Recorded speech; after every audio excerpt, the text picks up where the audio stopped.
eu acho que não falta mais nada pra gente pegar o narizinho de palhaço e botar aqui assim, né? E sair usando por aí. Olha mais essa. O Supremo Tribunal Federal... Ah, tá. Hoje é dia de fato da semana. Daqui a pouco eu falo sobre isso. Roda aí.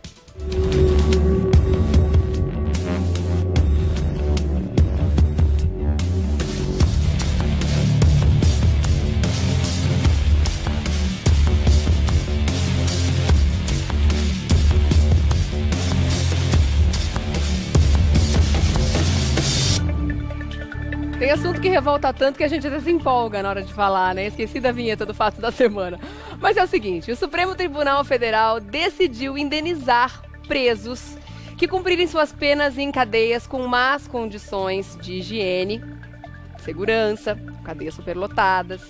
Serão indenizadas por danos morais pelo governo. Roda o VT, a gente já conversa sobre isso aqui no estúdio. A decisão do Supremo Tribunal Federal em indenizar presos que estão em cadeias superlotadas foi tomada em sessão no dia 16 deste mês. A determinação foi proferida ao avaliar recurso da Defensoria Pública de Mato Grosso do Sul contra a decisão do Tribunal de Justiça daquele estado, que ao julgar o caso de um preso, entendeu não ser possível exigir do governo estadual indenização por danos morais, devido às péssimas condições do presídio. A deliberação do Supremo Tribunal Federal vem depois de um começo de ano marcado por conflitos entre detentos que deixaram mais de 100 internos mortos em unidades prisionais de Amazonas, Roraima e Rio Grande do Norte.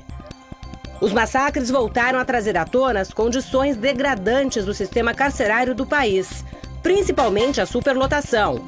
Detalhes sobre essa decisão você acompanha agora aqui com a gente no Revista da Cidade. Doutor Eduardo já está com a gente. Está tão revoltado quanto eu, né? Bom dia! Bom dia! Vamos começar a destilar o nosso veneno? Gente, a gente só devolve, na verdade, né? Porque o que vem não é brincadeira, né? Tipo, o que é isso? Eu vou começar com o trocadilho. Você faz uma pergunta sobre isso. Eu vou começar com o trocadilho do senador Romero Jucá. O Brasil é uma suruba generalizada, né? Olha, dá vontade de arrumar a malinha mesmo, né, gente? Porque, não é verdade? Pelo amor de Deus, o que é isso? Quer dizer que, a partir de agora, ninguém está dizendo aqui que eu, pelo menos, não estou dizendo que eu sou a favor da forma desumana, porque realmente os presídios são depósitos de pessoas, aquilo não socializa ninguém, não volta nada bom para a sociedade, a gente sabe disso. Aquilo lá não é um sistema que funciona, isso a gente já sabe. Aquilo não é para ser considerado um presídio. Ninguém está sendo a favor disso. Mas pegar esse dinheiro das indenizações para melhorar as condições em que eles estão lá, não é muito mais inteligente do que ficar dando dinheiro para os caras porque estão tratando mal? Não dá para entender mais nada nesse país, doutor Eduardo. Regiane, se você for pensar, há 2 décadas atrás, há 20 anos, 30 anos atrás, preso era preso. Tinha que cumprir pena e ponto final. Né? Ou seja, para você comprar sua casa própria, os seus pais, os seus avós, tinha que trabalhar 30 anos para comprar a sua casa. Sol. Hoje é assim. Fez uma movimentação aqui na Avenida Paulista, já está ganhando casa. Ou seja, degolou a cabeça de alguém, jogou para o lado de lá do muro, já está ganhando indenização. Então, eu não acho isso correto, assim, juridicamente é correto. Mas politicamente, economicamente, financeiramente, para um Brasil que está quebrado, um país que não tem mais cobertor, porque antes a gente tinha cobertor, puxava, ainda sobrava os pés, descobriu o pé. Hoje não tem mais nada. O país nós temos 12 para 13 milhões de desempregados, uma recessão absoluta, um país que não tem dinheiro para nada. É uma corrupção que a gente não sabe aonde e que profundidade nós vamos chegar. O trabalhador entendeu? Tentando colocar comida na mesa, pagar suas contas no fim do mês e eles discutindo se vão indenizar preso. Olha, eu vou falar para você, é óbvio, é o que você falou, não é questão, olha, o preso tem que ter dignidade humana, claro. Tem que ter, é óbvio que tem, ninguém está dizendo o contrário, ninguém está dizendo que o preso, na verdade, tem que ser maltratado, ninguém está dizendo, o problema maior é que nós temos, sabe o quê? Nós temos que criar perspectiva de vida para as crianças que não têm, nós temos que dar aposentadorias para as pessoas que trabalham 35 anos, né, de sol a sol, né, que tem que ter aposentadoria. aposentadoria, gente que está morrendo nos hospitais, ou seja, por falta de saneamento básico, por falta de atendimento hospitalar, por falta de tudo, né? Gente que não tem habitação, gente que não tem absolutamente nada. O país, as pessoas têm que entender que o país está quebrado, o Brasil está quebrado. O país não tem mais nada, não tem que fazer, STF não tem que fazer, sabe, cortesia com o chapéu dos outros. Exatamente. Esse que é o problema. Exatamente. O problema é que estão fazendo piquenique e estão achando que está tudo certo. E o que é muito louco nessa história toda é que a gente para pensar, mas onde surgiu essa ideia, né? Quem será que teve essa brilhante ideia de botar esse projeto para ser votado e tudo mais? Ah, foram as rebeliões no começo do ano, começou tudo errado. Isso levantou a questão para nosso sistema prisional, carcerário, que está todo errado, que está falido. Mas isso a gente já sabe, não é de hoje. Os caras sabiam que cadeia em Manaus não tinha cela, não sei quantos anos. Os presos andavam e circulavam lá dentro há quanto tempo. E, de repente, eles resolveram fazer uma coisa legal. Só que aí que tá, né? Tudo bem, surgiu o assunto, surgiu toda essa questão. Precisamos melhorar os presídios? Precisamos. O que eles fazem? Em vez de ir lá melhorar o presídio, eles dão dinheiro pro cara. Que não contribui, que não paga um centavo, não contribui com previdência social, não paga imposto, não ajuda a pagar o estrago que eles fazem, nada. Jane, e já tem alguns benefícios. Se você for pensar, né? Se você for pensar, um mês, ou seja, o custo de um preso custa ao mais mês que o estudante. Custa mais do que o estudante no ano. Nós não estamos falando no ano. Entendeu? Ou seja, e além disso, o preso, é óbvio, eu vou repetir isso e você sabe, todo mundo sabe, ninguém está dizendo que o preso não tem que ter dignidade. Tem que ter dignidade. Só que ele é um devedor da sociedade. Ele matou, ele roubou. E ele está pagando a pena que ele tem que pagar. Essa que é a grande verdade. Ou seja, além disso, ele já tem alguns benefícios, né? Você fala pra gente daqui a pouco quais são os benefícios? Que eu dou um recadinho pra gente dar uma respirada. Você manda. Eu só fico empolgado. Mas eu tá também vendo? tô Você tem que me frear. Daqui a pouquinho você fala quais são esses benefícios, porque muita gente não sabe já o quanto custa um preso pro governo. Quer dizer, a gente já paga muito por isso, tá? E estão inventando a gente pagar um pouquinho mais, como se a gente já não pagasse o pato o suficiente, né? Vamos saber do doutor Eduardo, então, quanto já custa um preso quando a gente fala em benefícios? A família já recebe, né?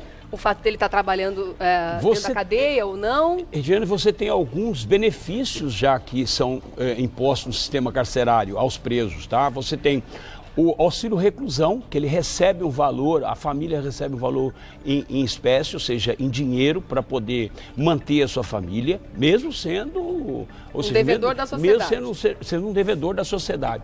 Você tem direito de família, que é, na verdade, assistente social, ou seja, para poder reestruturar a família.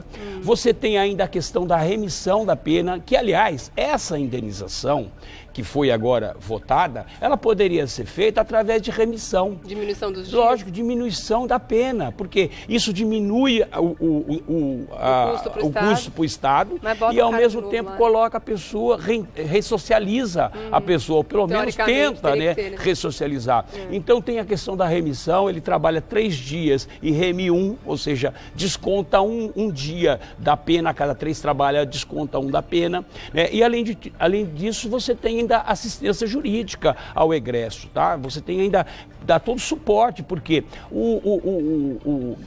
a pessoa, enquanto ela está respondendo, não sei se tem muita gente que não sabe, mas o preso, enquanto ele responde o processo, ele tem advogado de graça, ou seja, a Defensoria Pública toda a assistência jurídica para ele, tanto antes do processo, antes da condenação e depois da condenação, porque você tem a questão da execução penal, que também é mantida, ou seja, a sua defesa, e além disso, depois que ele sai, depois que ele retorna à sociedade, ainda ele tem a assistência ao psicólogo, assistente social, para poder fazer a ressocialização. Então você tem uma série de benefícios que estão agregados nesse processo todo. E aí agora você tem mais um, que é a indenização pelos maus tratos, né? Não estou falando que isso juridicamente é correto, mas politicamente, economicamente, financeiramente, dentro de um país que se encontra quebrado como o Brasil, obviamente isso não tem o menor sentido. O correto seria né? melhorar as condições deles dentro das cadeias também. Sim, né? lógico. A forma como eles são tratados, ninguém está defendendo aqui que é Mas certo. são muitas décadas sem, na verdade, reestruturar total, né? o sistema carcerário. Então isso já está valendo, já está votado, passou no STF, já não tem mais como contestar. Ali é o seguinte, passou no STF, Já foi é. aprovado no STF, isso é cadeia. Tá. Ou seja, todos os governadores, todos os estados Tem que são assumir. obrigados a respeitar aquilo que foi decidido pelo Supremo. Tá bom.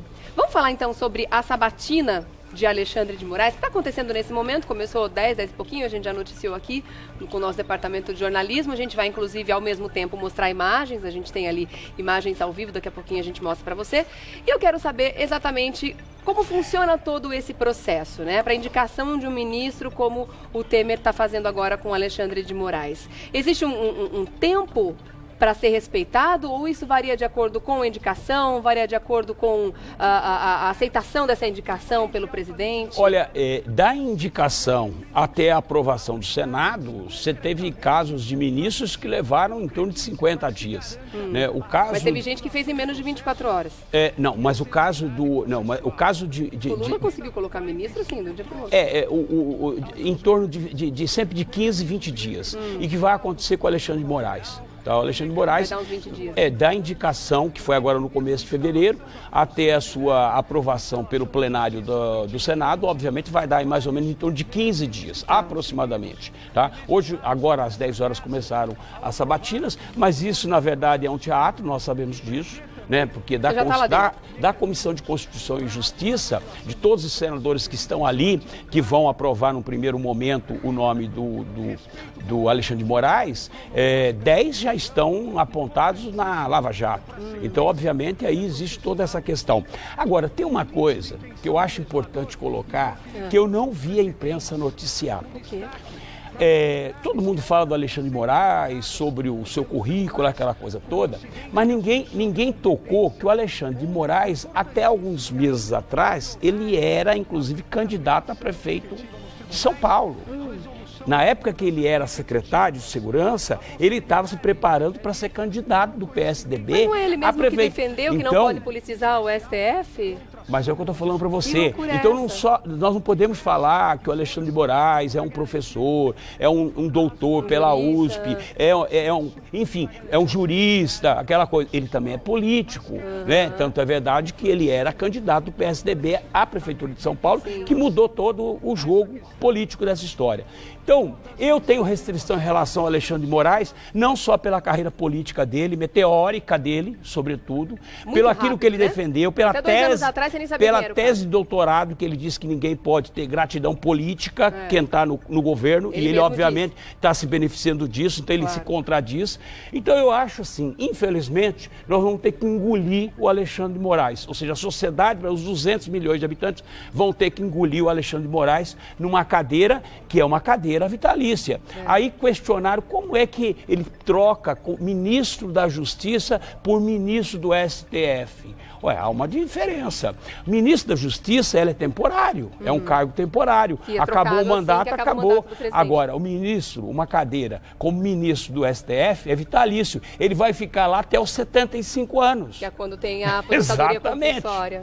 Entendeu? Então loucura, essa é a situação, ou seja, aqui vamos ter que o Alexandre de Moraes como o próximo ministro do STF, eu não tenho sombra de dúvida, vamos ter que engolir goela abaixo. E é o que você falou, né? Isso não é à toa, tem muita gente lá que vai votar nele para ficar lá, inclusive que foi citado na Lava Jato e que vai precisar de uma ajudinha no futuro próximo aí, né? É o toma lá da cá. Da nossa política, né? Que não acaba mais, né? Que coisa triste. Infelizmente. Bom, te espero logo mais aqui no Revista, mais uma vez. A gente continua fazendo contato com o Dr. Eduardo Leite, que é criminólogo e vitimólogo lá no Facebook, tá? facebook.com/Eduardo César Leite, e ele volta daqui 2 semanas. E um ótimo carnaval para todos, também. né? Você pula carnaval, não, eu vou ser um monge de tibetano, você quer saber? Eu não consigo te imaginar pulando carnaval. Eu só vou orar para ver se a gente tem alguma coisa de bom. Você tem que fazer a nossa parte, né, doutor? Obrigada, meu Tchau, querido. beijo Bom carnaval para pra você também.